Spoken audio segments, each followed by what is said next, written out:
So hi, Dennis. Thank you so much for joining me today. I'm really excited to have you. You bet.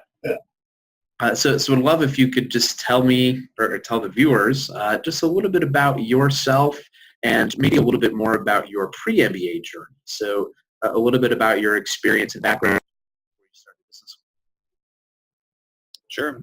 So I'm not one of the typical, college consulting MBA types. Got a little bit of a windy background. I was a pilot in the Air Force for 9 years, and then decided that I wanted to do something completely different. Jumped into healthcare and neurophysiology, and that was great, where I worked in the operating room for another handful of years. And then through that all, I got to work with a lot of great people and solve some interesting problems. And so I thought business would be the next logical step. So jumped into business school. So now I run marketing and sales at a health IT company. Very cool. So what spawned your decision to go back to business school? What was the motivation for you? Like most people, you see that there's not the kind of progression that you want. So I knew that to progress in my field would be a little bit weird and not really there. And I was seeing a lot of bigger health problems that needed more of a business focus and not so much of a technical, health focus. And those appealed to me, so I made the switch. Okay, awesome. So in my experience, just about every MBA candidate that I work with has doubts about their own candidacy and background, or reasons why they're telling themselves they'll never get into business school. Did you have any doubts about your own candidacy? Did you have any concerns about applying? Definitely, yeah. I knew that because I was a non-traditional candidate that they would probably look at me and say, he knows nothing about business, and so what should we want to teach him anymore? He's just going to muck it up. So that was a big hesitation for me. And then also we were in Chicago, and my wife was happy where she was. I had a daughter, and so there were a lot of extra constraints on me to get it just right. So I'm really happy that it worked out to where I could stay in Chicago and go to Booth and have a wonderful time there. Yeah, nice.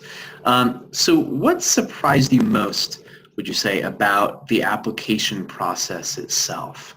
Or to kind of phrase it a different way, what were some things that you would wish you'd known before applying to business school, just about the process or ways to win at the process and succeed? So the trend that pops up in a lot of different places is in the military. Whenever we were going to take a test, we had gouge, the test questions that the extra intel that people had to help you take the test. When I was in neurophysiology, I saw that a lot of people were using kind of secondhand materials, and they were not doing well on the test. A lot of smart people were doing poorly. And so I wrote a book to help them pass the test. And basically it was to use established methods from reputable sources to get you to the test. And so the same thing with MBA applications. A lot of people use secondhand information. Oh, this worked for me. These websites have a lot of what sounds like reassuring information. But I found that it just kind of knotted my guts up to read through all that stuff. And so on my my first application to business school, I got an interview but didn't get in. And then the next one to Booth, I used admissions consultant, and I got in. Nice. That's great. So what was your kind of strategy to differentiate yourself from other candidates? Because I think most candidates go into this process knowing that it's super competitive and they're putting a lot of pressure on themselves to figure out a way to differentiate, which I think is really important to do. So how did you frame yourself in a way that helped you stand out to the admissions community? Yep. So I had a different background. So instead of trying to hide that or mold it into something that it wasn't, I used that for what it was, and drew on the different aspects of being in the military, leading people, having a lot of communication with different types of people in high pressure situations. And so while it wasn't like I managed a 100-person team, I still had very salient points of leadership experience. And so I drew on things like that to tell the story of kind of who I was and how that applied to what I wanted to do in the future. And so, kind of putting things that may not have been a really clear story into a good narrative. Okay, cool. Yeah, I think military candidates actually do have that advantage of being able to tout their leadership experience. So can you tell me a little bit more about how you did that? Like what types of examples did you pull from to kind of showcase yourself as a leader? Yep. When you think of a leader, it's not so much the giving orders part. It's the thoughtful guidance part, right? So things that I drew on were areas where I wasn't necessarily the best leader, but they were really strong learning points. And so like one example was I was flying with a younger co-pilot, and he was really aggressive climbing out one day and it was kind of dangerous. And I was frustrated, and I let that frustrate me through the flight. When I came down to land, I had a terrible landing. So on the one hand, I could have been mad at him for being aggressive with the airplane and kind of shielded my faults. But instead, I owned up to what I did and used that as a teaching point. And so things like that where you don't have to be a shining example, you just have to show where you have taken advantage of learning opportunities. Yeah, very cool. I think a big concern for a lot of candidates I've worked with is that they don't feel like they have enough leadership experience to paint themselves as a leader. Sure. So what advice do you give to candidates, or would you give to candidates who don't have formal management responsibilities, who are trying to apply to a school that really looks for leaders? Like what advice would you give them to really highlight their leadership abilities? hmm That's where I think a lot of corporate managers, and not even managers, just associates and all kinds of roles, have an interesting role because they have to influence without having the formal title. So in the military, if you tell somebody to do something, it's kind of like, compulsory that they do it. And so that can mask the leadership aspects of a person. Whereas if you can point to any kind of situation where you've influenced a team to do something, in sports, in just kind of choosing a certain direction to go on a project, and managing up is a huge one. Being able to influence your boss is something that all levels struggle with. And so if you can speak to any kind of situation like that, that adds to your leadership credibility a ton. I think that's awesome advice. So what's been your story since business school? How has your Booth MBA helped you?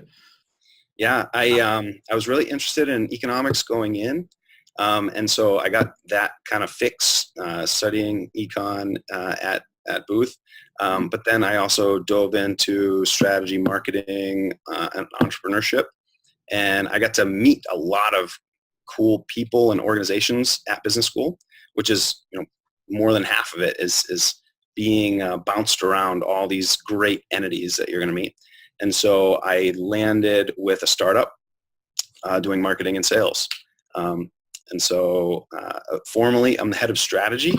So I get to weave in some strategy there, but really it's a strong marketing piece. Very cool. So how do you think your MBA helped you as somebody who ended up joining a startup? So what advice would you have for entrepreneurs looking at business school? Was it worth the investment? Did you get some training that you needed? Yeah, so that's the thing that everybody knocks is that an MBA isn't necessarily hands-on experience. It's a lot of theoretical stuff. But I think if you can look for opportunities to apply what you're learning as you go through, it becomes a lot more tangible, and you can apply it in different places. And even if you think through possible landing spots while you're at business school, then you can figure out how you would handle different roles. And so while I'm doing this now, I know that I can move into other business arenas and be effective as well. So B School definitely gave me the confidence that I had the tools and the problem solving capacity to handle a lot of the business challenges that people experience. Awesome. So 2 more questions. First, what advice would you have for candidates hoping to apply to Booth? I'll let you answer that one first. And then the second, what advice would you have to all candidates in general looking to apply to any top tier MBA? So let's start with Booth. Okay. They kind of go hand in hand, but for a lot of the admissions committees, what they're looking for is a good story that makes sense, right?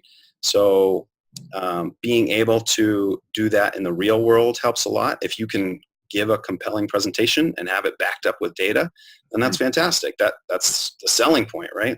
And so if you can do the same thing with yourself, tell a grand story. Booth loves to hear that people are going to go and do fantastic things with their degree and get them a lot of recognition and, have a lot of, it's Worldwide Booth Night in a couple days. And so that's when they hit everybody up for money. And so they want people to be successful so they can pad the fund a little bit. And so if you can point to that vision of doing grand things and make it logical, saying that this is how I'm going to get there and make it believable, then that is what makes for a strong candidate. And with Booth, they probably rely on the evidence a little bit more than other schools might, because everybody says that they're heavily quantitative. It's more of a mindset than a numbers issue. They want to see the evidence, they want to see the trends, they want to see the data, but it's not so much as we need a number on this. It's that they want to see that thought process, and so yeah, Booth is maybe a little bit more heavy on the evidence side, but if you can combine the story and the evidence, then it's a great mix. Very cool. Thank you very much, man. This was really helpful. Really appreciate it. Awesome.